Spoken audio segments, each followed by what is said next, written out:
জগজ্জননী শ্ৰী শ্ৰী বৰ্মা, পৰম পূজ্যপাদ শ্ৰী শ্ৰী বৰ্তা, পৰম পূজ্যপাদ শ্ৰী শ্ৰী আচাৰ্য দেৱৰ শ্ৰী চৰণত কোটি কোটি প্ৰণাম। সময় খুব কম, আমি ১৩ বা ২ ঘণ্টাৰ ভিতৰত সৎসংগ শেষ কৰিব লাগে। কিয় শেষ কৰিব লাগে? তাৰ মূলতে বস্তুটো হৈছে যে ঠাকুৰ জীৱন্ত ইয়াত বহি আছে। আৰু সৎসংগৰ মূল বস্তুটো এইটো যে আমি ঈশ্বৰৰ জীৱন্ত বুলি ভাবোঁ, লিভিং আইডিয়েল। আমি আকাশত ক'ৰবাত আছে বুলি নাভাবোঁ। আজি আমি গানতো গাইছোঁ, অসীম যেতিয়া সখী হৈ পেলাই পৃথিৱীত আহিছে। সত্যানুসৰণতো ঠাকুৰে কৈছে ভাৰতৰ অৱনতিৰ ৰিজেনেৰেশ্যন তেতিয়াৰ পৰাই আৰম্ভ হৈছে, যেতিয়াৰ পৰাই ভাৰতবাসীৰ ওচৰত অমূৰ্ত ভগৱান অসীম হৈছে, ঋষিবাদৰ উপাসনা আৰম্ভ হৈছে। যেতিয়াই আমি ঈশ্বৰক ক'ৰবাত দূৰত আকাশত ক'ৰবাত আছে সেইটো যেতিয়া আমি ভাবি লৈছোঁ, তেতিয়াই আমাৰ চলনবিলাক ব্যতিক্ৰমী হৈ গৈছে। আমি নিজ খেয়াল মতে আমি চলোঁ। আৰু ঠাকুৰক সেইবাবে আমি লৈছোঁ যে জীৱন্ত আদৰ্শ আমি পাইছোঁ। আৰু সেয়েহে জীৱন্ত ঠাকুৰ ইয়াত বিৰাজমান, সেইবাবে আমি যিটো সময়মতে শেষ কৰিব লাগিব। যাই হওক, ইয়াত বহুতো হয়তো দীক্ষিত নহ'ব পাৰে, ঠাকুৰৰ সৎনাম হয়তো তেওঁলোকে লোৱা নাই, তেনেকুৱাও বহুজন আছে। সেইবাবে দ্বিতীয়বৰ্গৰ কথা দাদাই কৈয়ে গ'ল, মই সেই বিষয়ে আৰু নকওঁ। কিয় লৈছোঁ ঈশ্বৰ? ঠাকুৰক কিয় লৈছোঁ? আমি কি পাইছোঁ লৈ? সৎসংগটো কি হয়? সৎসংগ অনুষ্ঠানটোৰ উদ্দেশ্য কি? ঠাকুৰক এবাৰ সোধা হৈছে যে সৎসংগৰ উদ্দেশ্যটো কি? ঠাকুৰ আপুনি কৈ দিয়কচোন। ঠাকুৰে কৈছে তোমালোকেতো জানা, মইনো কি ক'ম? কৈছে নাই, আপুনি কৈ দিয়কচোন। তেতিয়া ঠাকুৰে কৈছে যে সৎসংগ শব্দটোৰ দুটা ভাগ আছে, দুটা শব্দ, দুটা ধাতু তাত আছে, সৎ আৰু সংগ। সৎটো অস ধাতুৰ পৰা আহিছে। অস মানে অস্তিত্ব, অস্তিত্ব মানে আমাৰ এক্সিষ্টেঞ্চ, এই যে আমি সকলোখিনি মানুহ জীয়াই আছোঁ, সেইটো অস্তিত্ব। আৰু সংগটো সনজ ধাতুৰ পৰা আহিছে। সনজ মানে অনুৰাগ, ভাল পোৱা। সৎসংগ অস্তিত্বৰ প্ৰতি ভাল পোৱা জগোৱাৰ অনুষ্ঠানেই সৎসংগ। কিন্তু নিজৰ অস্তিত্বটো নহয়, অকল আমি নিজকে নিজে ভাল পাম সেইটো নহয়, সকলোৰে অস্তিত্বত আমি ভাল পাম। এইটো কেনেকৈ হ'ব? যেতিয়া আমি পৰম অস্তিত্বৰ লগত যুক্ত হৈ থাকিম।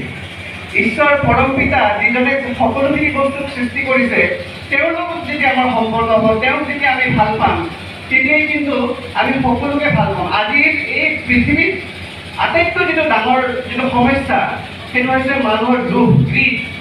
ইংৰাজীত এটা কথা আছে, the world has enough for your need but not your greed. মানে তোমাৰ যিবিলাক চাহিদা আছে সেইবিলাক পূৰণ কৰিবলৈ পৃথিৱীত পৰ্যাপ্ত মানে বস্তু আছে, কিন্তু লোভটোত নাই। আমি নিজৰ কথাবিলাক ভাবোঁ আৰু অন্যৰ কথাটো নাভাবোঁ। যিকোনো সমস্যা পৃথিৱীৰ এইবিলাক ক'ত ক'ত বিভিন্ন দেশত যিবিলাক যুদ্ধ বিগ্ৰহ হৈ আছে, আৰু সৰুতকৈ সৰু সমস্যাটোতো কিন্তু আমি নিজৰ কথাটো যে ভাবোঁ, সেইটোৱে সমস্যা। আইন, বিধি, ল, মহৎ লোকৰ বাণী, এইবিলাকৰ কোনো মানে আশা নাই এই পৃথিৱীত। সকলোখিনি বস্তু আগৰ পৰাই আছে, থাকিবই, কিন্তু যুগে যুগে তেওঁ আহিবলগীয়া হয়। আমি এইটো গানত কৈছোঁ যে যুগে যুগে তেওঁ জীৱ উদ্ধাৰৰ কাৰণে আহে।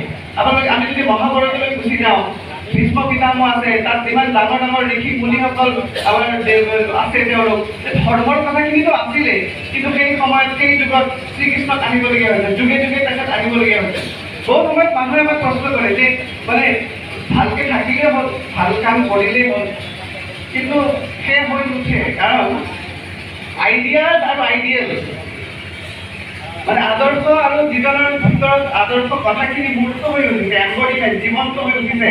সেইজন যদি নাথাকে, মানুহ তেনেকৈ জন্ম লৈছে যে তেওঁলোকক এটা লিডাৰ লাগে, যিজনে কৰি দেখুৱায়। ঠাকুৰে আমাৰ আগত জীৱন্ত আদৰ্শ ৰূপে তেওঁ আমাক বাট দেখুৱাইছে। তেওঁ যিখিনি কথা কৈছে তেওঁ নিজে কৰি আমাক দেখুৱাইছে। মানৱ জীৱনৰ যিটো উদ্দেশ্য সেইটো ঈশ্বৰ প্ৰাপ্তি বুলি কৈছে ঠাকুৰে, ঈশ্বৰত্ব প্ৰাপ্তি বুলি কৈছে।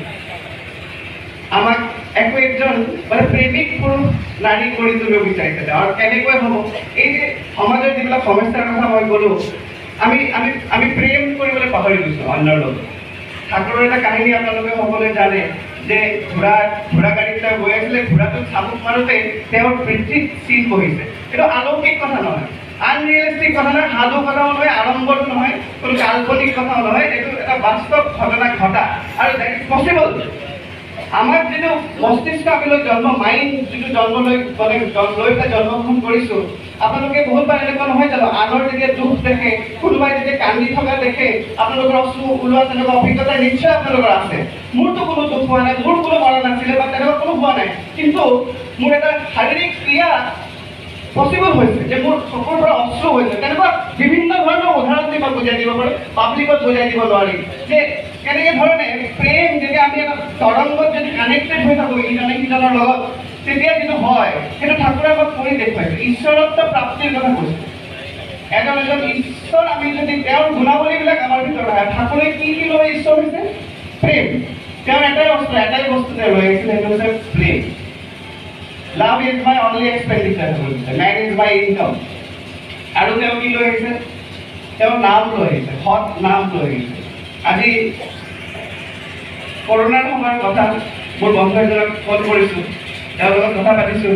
তেওঁ মোক কৈছে, যদি ইউ আৰ বাৰ্ষ্টিং উইথ হেপিনেছ, তোমাৰ মানে কথাবিলাকত আনন্দ ফুটি ওলাইছে। এইটো ইমান মানে কি এটা সময় আমি পাৰ কৰি আছোঁ আৰু তোমাৰ তেনেকুৱা আনন্দ হৈছে। কি কৰিছা তুমি? কিবা কৰি আছা নেকি? এইটো কৰোণাৰ একদম মেইন সময়ৰ কথা। মই যেতিয়া ঘৰৰ পৰা আঁতৰত অকলে এজেগাত আছোঁ, তাৰপিছত বন্ধুজনক যেতিয়া তেওঁ মোক কৈছে যে তুমি ইমান আনন্দত কেনেকৈ আছা, তেতিয়া মই তেওঁক ক'লোঁ, এটাই কাৰণ থাকিব পাৰে, তুমিতো জানা মইতো ঠাকুৰক লৈ চলোঁ। হয়তো এই যে কৰোণাৰ যিটো কাল, ঠাকুৰক লৈ চলাৰ যিবিলাক হয়তো অকণমান চিনচিয়াৰলি কথাখিনি কৰাৰ চেষ্টা কৰিছোঁ, সেইকাৰণে হয়তো তুমি জানিব পাইছোঁ। ঠাকুৰক লৈ কি পাইছা যদি মোক কোনোবাই সোধে, এই যে নিৰ্ভৰতাটো পাইছোঁ, এটা মানে চিকিউৰ এটা লাইফ আমি পাইছোঁ। নহ'লে সমাজত আজিকালি বহুত ইনচিকিউৰিটি। মোৰ লগত এজন কলিগ আছে, মোৰ লগত মোৰ ডিপাৰ্টমেণ্টত তেওঁ এজন প্ৰফেচাৰ, তেওঁৰ মৃত্যুক লৈ ইনচিকিউৰিটি আছে, ৰাতি শুবলৈ যাওঁতে শুব নোৱাৰে। তেওঁৰ বাচ্চাটোক লৈ ইনচিকিউৰিটি আছে।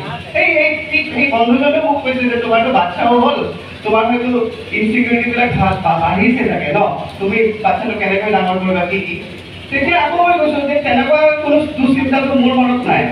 আৰু সেইটোৰো এটাই কাৰণ যে যিহেতু জীৱন্ত আদৰ্শ আমাৰ জীৱনত আছে, সেইখিনি কথা চিন্তা কৰিবলগীয়া হোৱা নাই। যোৱাকালি ডিপি ৱৰ্কৰ তৰফত এটা ঘৰত গৈছোঁ, সেই মানুহজনে এইখিনি কথা কৈছে যে মই অতি সোনকালে মই আকৌ আৰম্ভ কৰিম, মোৰ নিজৰ কাৰণে নকৰোঁ, মোৰ বাচ্চাকেইটাৰ কাৰণে আৰম্ভ কৰিম। ডিপি ৱৰ্ক যি কৰ্মত তেওঁৰ ইচ্ছা হৈছে, তাত আমি জপিয়াই কৰিলে তেওঁৰ আশীৰ্বাদটো আমি অনুভৱ কৰোঁ। আজি এসপ্তাহৰ আগত অৰুণাচল প্ৰদেশত উৎসৱ কৰা হৈছে। এটা মানে খুব চেলেঞ্জিং এটা চিটুৱেশ্যনত আমি গৈছোঁ, আৰু মানে প্ৰত্যেকটো মুহূৰ্তত পৰম পূজ্যপাদ শ্ৰী আচাৰ্যদেৱৰ মানে তাত অৱস্থিতি, তেওঁৰ যিটো প্ৰেজেঞ্চ, সেইটো মই মৰ্মে উপলব্ধ কৰিছোঁ। কাৰণ সেইটো নহ'লে উৎসৱটো পচিবলেই নহয়। 2-3 দিন আগত আমাৰ গাঁৱৰ গুৰুভাইসকল গৈছিলে, তেতিয়া আচাৰ্যদেৱে কৈছে যে তোমালোক সোনকালে যোৱা, তোমালোকৰ তাত উৎসৱ আছে। মই উৰি পেলাই তাত গৈ আছোঁ, এনেকৈ অলপ ধেমালিৰ মূৰত কথাটো কৈছে। আৰু মই সেইকাৰণে কিন্তু এইটো অনুভৱ কৰিছোঁ, মানে কথাখিনি বিস্তৃতভাৱে আজি কোৱাৰ ইয়াত অৱকাশ নাই, কিন্তু এই যে তেখেত যে থাকে আমাৰ লগত, সেইটো কিন্তু মই সেইদিনা উপলব্ধি কৰিছোঁ। আমাৰ সময় শেষ হৈ আহিছে। প্ৰথম প্ৰশ্নটোলৈ গৈছোঁ, কিয় ঠাকুৰক লৈছোঁ, আৰু সেইটোৱে কৈ শেষ কৰিম। ঠাকুৰক সোধা হৈছে এবাৰ যে মৃত্যুৰ পিছত কি হয় ঠাকুৰ, আমাৰ আত্মাবিলাক কি ওপৰলৈ গৈ থাকে নেকি? ঠাকুৰে কৈছে যে যি ওপৰলৈ যাবলৈ আছে, তুমি যেতিয়া জীয়াই থাকিবা তেতিয়াই তোমাৰ যিমান ঊৰ্ধতৰ ষ্টেজত যাবলৈ আছে তেতিয়াই যাবা। মৃত্যুৰ পিছত যেতিয়া তুমি শৰীৰটো এৰি দিবা, তাৰপিছত যোৱাৰ কোনো অৱকাশ নাথাকে। কি হয় জন্মৰ পৰা মৃত্যুত কি হয়, গোটেইখিনি সেই আলোচনাটো বুজাই দিছে। মই একদম সংক্ষিপ্তত আপোনালোকক ক'ব খুজিছোঁ। যি মুহূৰ্তত আমি জন্ম লওঁ, তাৰ পিছৰ পৰাই এই যি পৰিৱেশত আমি থাকোঁ, আমাৰ মাৰ লগত আমাৰ যিটো সম্পৰ্ক, এটা ইম্পাল্স আমি পাই থাকোঁ, আৰু আমাৰ মস্তিষ্কত সেইবিলাক গোট খাই গৈ থাকে। আৰু যিটো বস্তু লৈ মই আটাইতকৈ বেছি ব্যস্ত আছিলোঁ জীৱনটোত, সেই বস্তুটোৱে জীৱনৰ শেষ মুহূৰ্তত আহি উপস্থিত হয়। মই যদি গোটেই জীৱনটো মোৰ মানে ঘৰ বাৰী হ'ব লাগে, গাড়ী ধন সম্পত্তিৰ পিছতে দৌৰি আছিলোঁ, সেই শেষৰ সময়ত কিন্তু মোৰ সেই ভাৱটোৱে মনলৈ আহিব। আৰু যদি ঈশ্বৰলৈ মই ব্যস্ত আছিলোঁ, তেতিয়াহ'লে কিন্তু সেই ভাৱটো মোৰ মনলৈ আহিব। ঠাকুৰে কৈছে যে সেই মুহূৰ্তত মানে তোমাৰ এই ভাৱটো সেই তোমাৰ ওচৰত উপস্থিত হ'ব, আমি তুমি সেই ভাৱৰ ৰূপতে তুমি কিন্তু শৰীৰটো এৰি দিবা।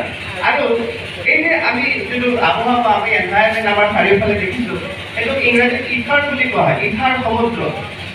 ইথাৰ সমুদ্ৰত আমাৰ আত্মাবিলাক এটা ঢেউ, এটা ৱেভৰ ৰূপত থাকি যায়।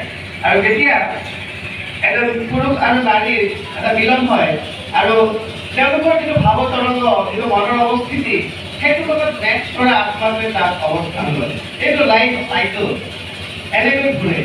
সেইখন সময়ত মই নিজে ভাবিছোঁ যে মনত পৰিব নাই, যেতিয়া শৰীৰটো এৰিব আত্মাটোৱে, ঠাকুৰৰ কথা মনত পৰিব নে অন্যান্য কথা মনত পৰিব?